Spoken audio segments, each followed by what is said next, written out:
This video is on Unit 1, Chapter 1, Lesson number 5 on absolute value equations. You should be looking at your guided notes page for absolute value equations. And in this warm-up, it's talking to you here about absolute value and do you know what absolute value does?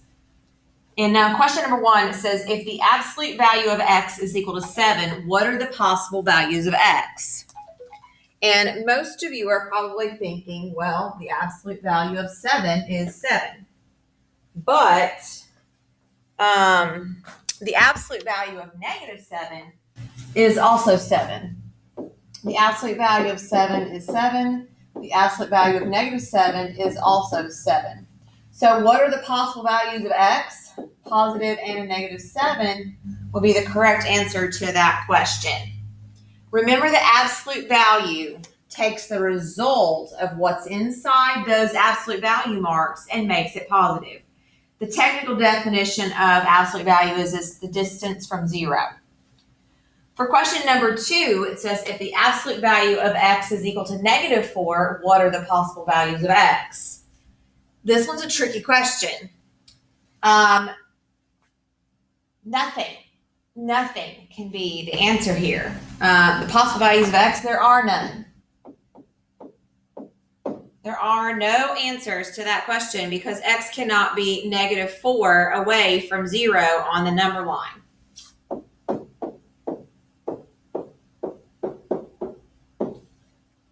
Remember that absolute value represents the distance from 0 on a number line.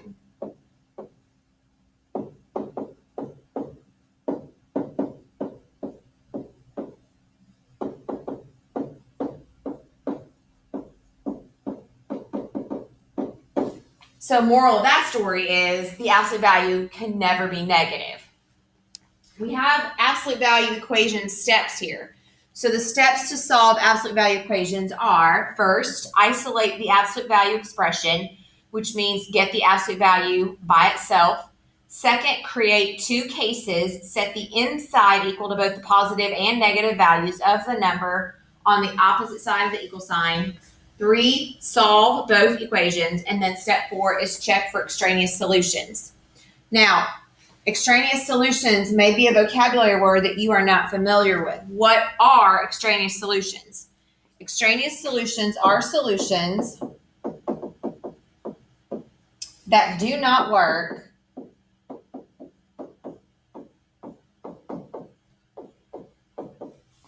in the original equation.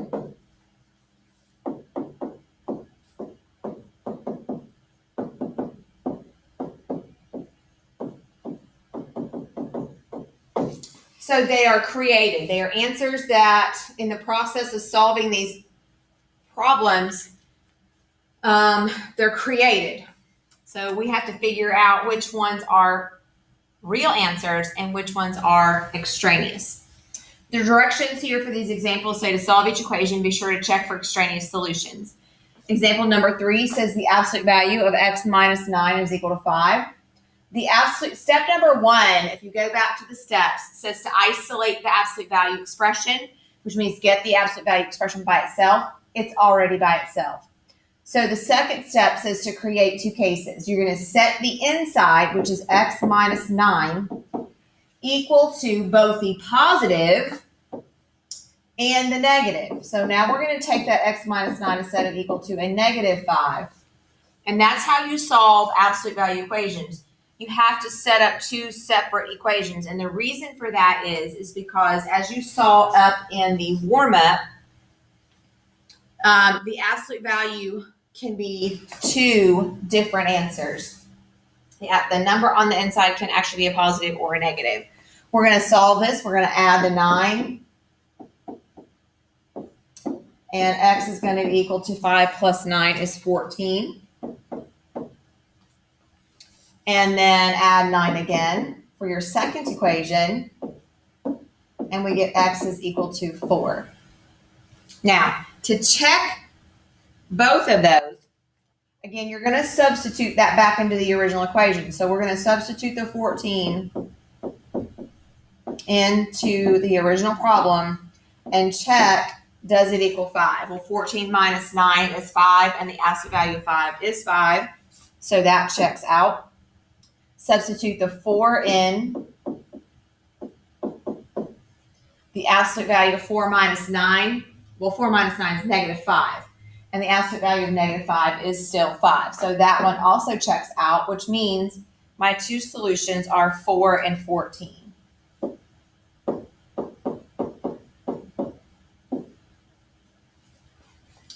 Let's jump down to example number 5. I've got the absolute value of y minus 1, and then plus 17 is equal to 23. The first step is to always isolate the absolute value. So to isolate the absolute value here, I need to get rid of that 17. The absolute value needs to be by itself, so I'm going to subtract the 17 from both sides of the equation. And we have the absolute value of y minus 1 is equal to 23 minus 17 would be 6. Now, once we've isolated, what we want to do here is set up our two equations. So y minus 1 equals 6, and y minus 1 equals negative 6. And solve, add 1. And we get y equals 7, add 1, and we get y equals negative 5. Then you have to check those answers. And again, what you're doing here is you're just substituting into the original equation. You can do this mentally. You can also do it in the calculator.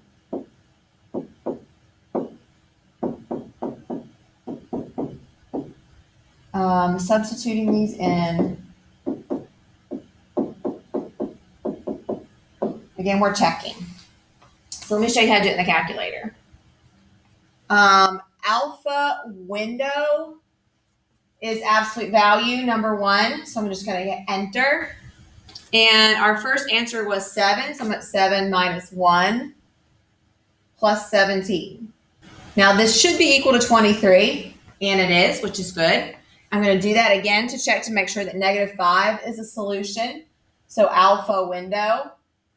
And for this one, negative 5 minus 1 plus 17. This one's supposed to be equal to 23 as well, and it is. So the two solutions that we came up with, which were 7 and negative 5, both work. I'm putting my answers in what is called set notation, and I don't care what order you put those in. I'm going to jump to example number 6. I've got 3 times the absolute value of m plus 8 is equal to 39. To isolate this absolute value, what we need to do is divide by 3, because what's happening with that 3 and the absolute value is multiplication. The opposite of multiplication is division. So that gets rid of that, and I have the absolute value of m plus 8 is equal to 39 divided by 3 is 13. Now that I've got that isolated, what I need to do next is create my two equations. So I'm going to separate this into m plus 8 is equal to 13, and my m plus 8 is equal to negative 13. And solve both. Minus the 8, and we get m equals 13 minus 8 is 5. Minus 8 again, and we get m equals negative 21. And once again, you must check to make sure that both answers work in the original equation. So substituting that in, the 5 is going to look like this. And you got to check. With the negative 21, we have 3 times the absolute value of negative 21 plus 8. Again, it's supposed to be equal to 39, and we got to check, is it? So very quickly, I'm going to show you that one more time in the calculator. So I have 3 alpha window times the absolute value of, I'm checking the 5 plus 8. Is it 39? Yes, it is. Now let's check the negative 21. So 3 alpha window brings up that absolute value. Negative 21 plus 8, again, should be equal to 39, and it is. So the two solutions that we came up with, which were 5 and negative 21, both work. I'm going to jump to example number 10. So I have absolute value of 3a plus 12 divided by 9 is equal to 0. And the first step, again, is to isolate the absolute value. Well, if I'm going to isolate this absolute value, then I've got to get rid of the 9. You have to identify the operation that's going on with the 9. 9 is being divided. The opposite of division is multiplication. So we're going to multiply on both sides by a 9. And what that does is it gets rid of that fraction. It gets rid of that denominator. And we have absolute value of 3a plus 12 is equal to 0 times 9 is still 0. Now that we've got the absolute value isolated, we're going to create our two equations. And the funny thing about this equation is there's only going to be one. Because if you try to set this up as 3a plus 12, can we change 0 to a negative? No, that is not a valid equation. So if there's a 0 over there on that one side, there's only going to be one solution. Okay? Because you can't change 0 to a negative. Subtract your 12. Let's solve this. Subtract 12. Divide both sides by 3. Negative 12 divided by 3 is a negative 4. And again, last step, you must check your solution. So you would substitute that back in.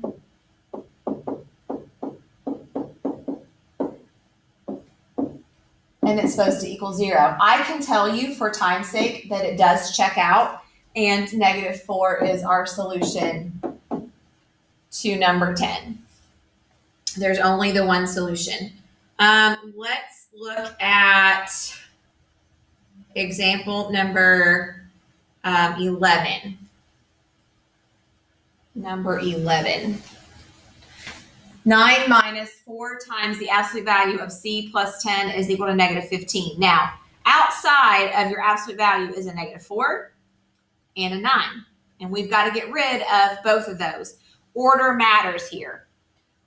You need to get rid of the 9 first. It's kind of like doing the order of operations backwards. The last step in order of operations is adding and subtracting. And the first step when solving equations that involve multiple operations is taking care of anything that's being added or subtracted. So I'm going to subtract the 9 from both sides. And I get negative 4 times the absolute value of c plus 10 is equal to negative 15 minus 9 is negative 24. And then what I need to do here is I need to get rid of that negative 4 that's in front of the absolute value. Now that's multiplication, so I'm going to do the opposite. I'm going to divide both sides by the negative 4. Negative 24 divided by negative 4 is a positive 6. So now that I have it isolated, I'm going to break up my equation and make the 2. So I have c plus 10 is equal to the 6. And c plus 10 is equal to negative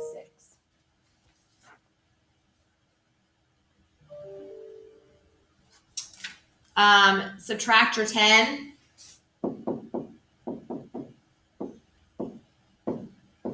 And we get negative 4. Subtract your 10. Again, you would need to make sure that when you're working these, you are taking both of your solutions and plugging them back in to make sure that they both work. To save time, I will tell you that both the negative 4 and the negative 16 both work as a solution. I need to back up for just 1 second back to example number 7. I meant to do example number 7. 16 times the absolute value of r minus 5 is equal to negative 32. So the first thing that we have to do here is divide both sides by 16. Absolute value of r minus 5 is equal to negative 32 divided by 16 is negative 2. So right now, I can tell you that there is no solution to this problem. There is no answer. And it all lies in the fact that I've got an absolute value equal to a negative number. Remember back up in the beginning of the notes in the warm-up when we looked at example number 2, it says the absolute value is equal to negative 4, and the answer is there's no answer to that because x cannot be negative 4 away from 0 on the number line. Your absolute value can never equal a negative number. The absolute value of x can never equal a negative number. It's not allowed. So in example number 7, you have to be paying very close attention to your actual work itself because you could potentially work this out and give me 2 answers that don't work. So be very, very careful there. Let's jump to example number 13. Absolute value of 3x minus 9 is equal to x plus 1. Now, this one is a little different than some of the others that we've done because you don't have just a plain little number over on the right side of this equation. You have what we call a binomial. You have an expression. So you should notice that the absolute value is isolated. I can go ahead and set this up. 3x plus, minus, should be minus 9. I wrote it wrong.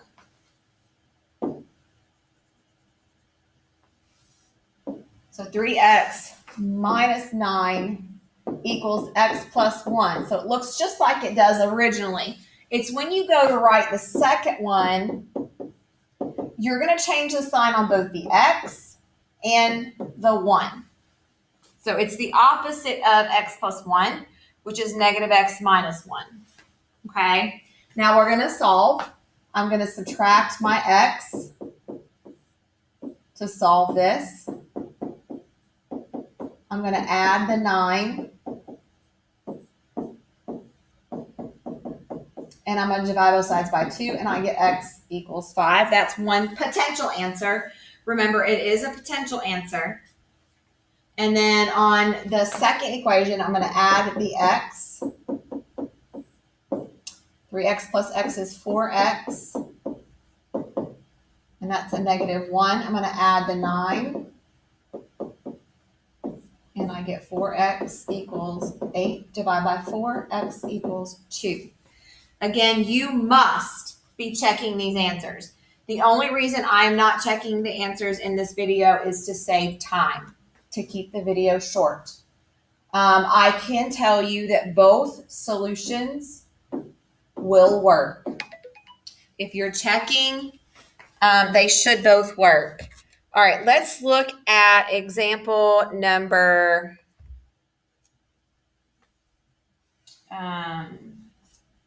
14. We're going to look at example number 14, last one.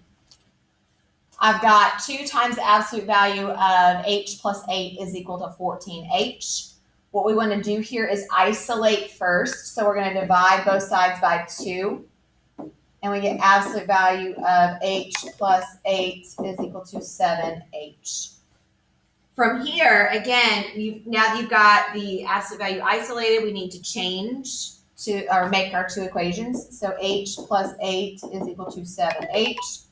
And h plus 8 is equal to negative 7h. And we'll solve. I'm going to subtract this h. 7h minus h is 6h.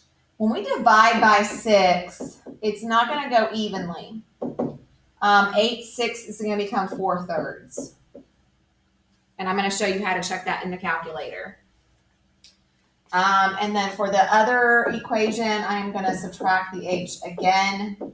8 is equal to negative 7h minus h is a negative 8h.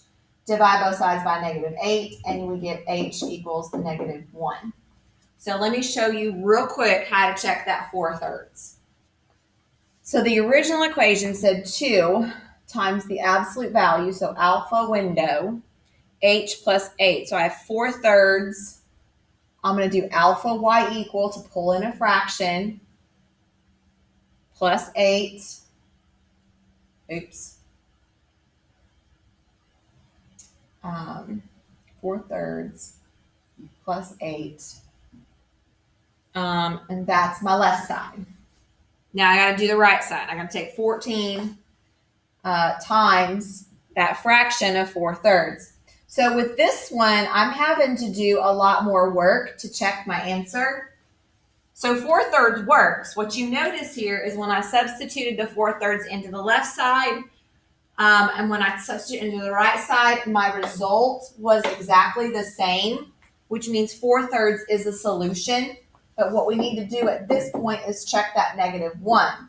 Is the -1 going to work? Let's try all that again. So 2 absolute value is alpha window. -1 plus 8 is 14. And then 14 times -1 is a -14. So the -1 doesn't work. -1 is an extraneous solution.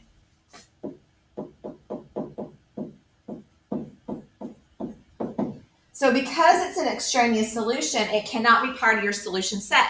You have to make sure that you omit any extraneous solutions from your solution set. All right, those are the notes for absolute value equations for lesson number 5. We will work on the assignment part of this in class.